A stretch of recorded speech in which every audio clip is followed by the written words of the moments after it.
Hi everyone, welcome back to Mommy Budgets. In this channel, I'm going to be sharing with you how I use a zero-based budget to budget for my family. So if you haven't done so already, go ahead and hit that subscribe button and let's jump into today's video.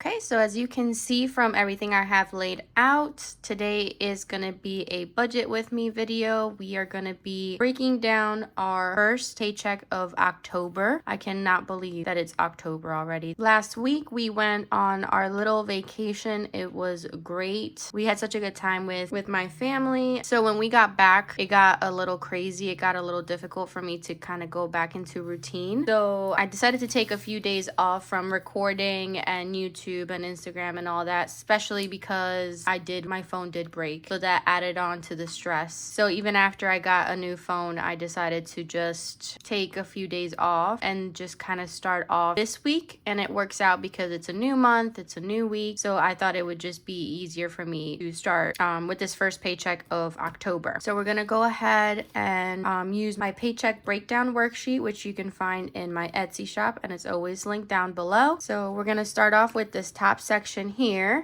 which is our income. Let's go ahead and fill that section out real quick. So for our first paycheck of October, we're going to be working with a total of $1,550. And as you can see, my setup is a little bit different. I decided to print out my worksheets so they could fit into my happy planner. And that's where I usually keep my budget calendar as well. I did the same thing for my savings challenge worksheet just to keep everything in one place and nice and organized. I did want to go through the budget calendar real quick. So last week, so not this past weekend, the prior weekend is when we went on vacation, and this is the week here I decided to just not do any recording. So we did have a payday after we came back from vacation, and that was one of our bigger paydays because it was a payday where it included mine and Justin's income. What I was able to do with that paycheck was pay majority of our bills for this month already. So as you can see, I highlighted that paycheck, the neon yellow here. So anything that's highlighted in yellow, I have already paid off for this month. And I decided to highlight the bill with the corresponding color according to which paycheck I'm using over here too, as a visual for me to see, okay, bills are already taken care of with this specific paycheck. So the paycheck we're working with for this week is this one right here, which is our blue paycheck. And as you can see, we have no bills that we're gonna pay with this paycheck other than what we put aside for the November mortgage. So every pay I put something aside towards my upcoming mortgage,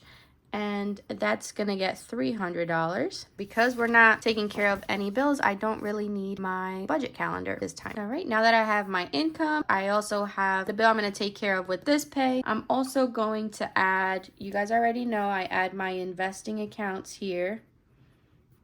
So my Fidelity, my Robinhood, because they're weekly contributions, I'd like to put them in this section. So my Fidelity always gets $50 and my Robinhood gets $10. And I also like to add my son's allowance in this section, and Jacob earned a total of $15 this week. And something that I'm gonna do a little bit different this time around as well is we have a camping trip in about 2 weeks, and there are a few things that I want to get before then, a few essentials that we need to buy. So I'm gonna allocate $100 for us to be able to go to the store and get a few things. So I'm just gonna add it to this bill section here just to keep track of it. So now that we have the bills as well as everything else that I need to take care of for this week, I'm gonna go ahead and add it up and put my total here in bills total.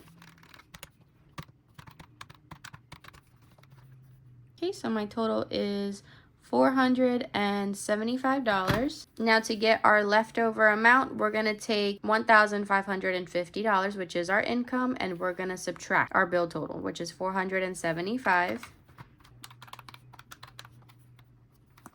We get a leftover amount of $1,075. Now to move down to our cash envelopes, which is the envelopes I keep in my wallet. So this is the money I use for whatever expenses we need throughout the week. So let's go ahead and fill in the categories.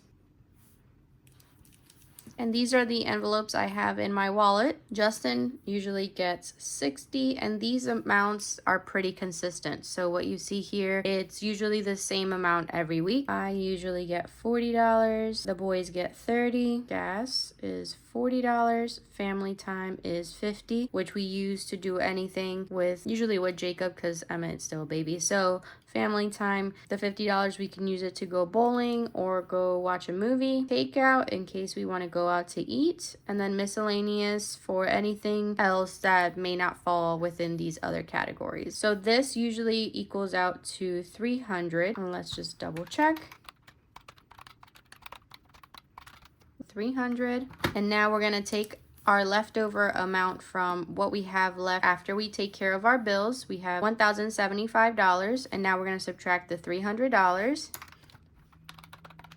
And that leaves us with a total of $775. For extra debt, we actually got a medical bill for a procedure Justin had to get done a couple months ago. I just want to go ahead and take care of that bill with this pay, and that is a total of $98. We're going to take the $775 that we have left over here, and we're going to subtract the $98. So our debt total is just the $98. That's the payment we're going to make, and we're going to take the $775 minus $98 equals $677.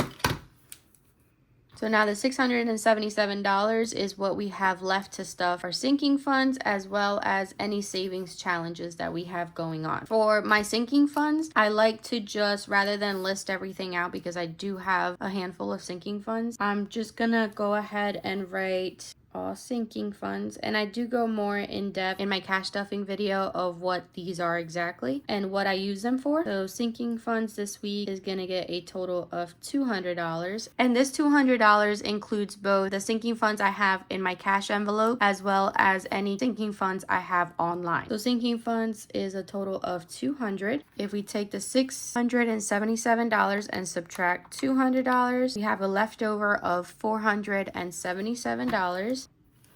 And that's $477 is what we're going to split up within our savings challenges to reach our zero-based budget. The first thing we're going to take care of in our extra savings is our savings binder. And I am so excited because since we were able to complete our travel fund savings challenge, I am going to be starting 2 new savings challenges this week. And I'm not going to tell you guys what they are because I want it to be a little surprise, but I'm really excited, and they are both firsts for me. So I've never done this type of savings challenges before. So I'm actually really excited for the cash stuffing of my savings challenges this week. The savings binder is going to get a total of $295. I'm also working on the 100 envelope challenge, and we're going to be stuffing the envelope valued at $46. And I'm also working on getting us 1 month ahead on our bills, and the bill that we're going to be taking care of with this pay is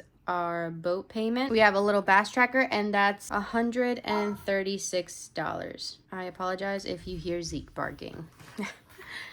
Okay, so if we add these 3 numbers here, they should equal out to $477. So let's just double check. Okay, perfect. So if we take our savings total amount and subtract our leftover, we get a total of 0, which is what we are looking for when creating a zero-based budget. Okay, now that we have broken down our first paycheck of October, goals-wise, my main goal, at least for this pay, was to take care of this medical bill, which we will be able to accomplish. And then investing is always on the top of my list. I try to do it no matter what. So that's always a part of my weekly goals. This paycheck breakdown was a little more simpler, obviously, compared to my last paycheck breakdown, which I didn't record because we weren't really taking care of any bills with this paycheck. My one for next week will definitely be a little more in depth. I mentioned last time that I feel like we're getting to a really good place when it comes comes to where our money goes every week and how much easier it is to take care of all these bills with basically our first few paychecks in the month. And then our last paycheck usually helps us, like this one here, our last paycheck of September pretty much helped us get more than half of our bills taken care of for the month of October. So our next paycheck breakdown will be a little more in depth. And since we are getting ready for the camping trip in 2 weeks, you'll see a little bit of that paycheck get put aside for that trip as well. I want to make sure we have more than enough to take care of the gas expenses and anything else we might need while we're there. If you look down here, I have 3 main goals for this month, and that includes implementing no spend days. I have been budgeting, I've mentioned before, I've been budgeting since the beginning of this year, and I have never tracked my no spend days. I've seen other budgeters do it, I've seen YouTubers do it, where they make it a challenge for themselves to accomplish, to have a specific number of no spend days, whether for a week period or for the month, and they track it like on a calendar like this, but I've actually never done it. So I think I would like to pick a number, go through the rest of the month and see what a realistic goal would be for me and see if I can accomplish it. I don't know how many days I would give myself just yet. I have to double check. And then we have Emmett's first birthday is the first week of November, so I want to make sure that we have that sinking fund completely stuffed, ready to go before then. So hopefully by this last pay here, that sinking fund is completely full and ready to go. And then my last goal is to make an extra debt payment to one of our debts. I know I still have to put out a debt confession video, a video that better explains our debt situation, so that way you guys get a better understanding of what my future goals are. Like I said, right now my main goal is to minimize our bills, and selling the car was just step 1 for me. I feel like I can bring our monthly bill expense a little bit more down. I could definitely bring it a little bit lower, but selling the car made a huge difference. But like I said, I want to make this extra debt payment somewhere within our debts. I don't know which one right now. It might be our timeshare, but I don't know. I haven't made a decision just yet. Okay, so that's what my bill calendar for this month looks like. And then my paycheck breakdown. If we go through the budget recap real quick, we had a total income of $1,550. For bills, we allocated a total of $475. Our variable spending, or the money I put into my wallet for our weekly spending, is always $300. We're putting $98 towards debt. Our sinking funds are getting a total of $200. And our savings challenges are going to get $477. Now, when we add all of these totals real quick, it should give you $1,550, which is our income. And that just lets me know that we have completed a zero-based budget. I want to thank you guys so much for sticking around for the entire video. If you haven't done so already, please go ahead and hit that subscribe button, like, comment on the video, and I'll catch you guys in my next one. Bye-bye.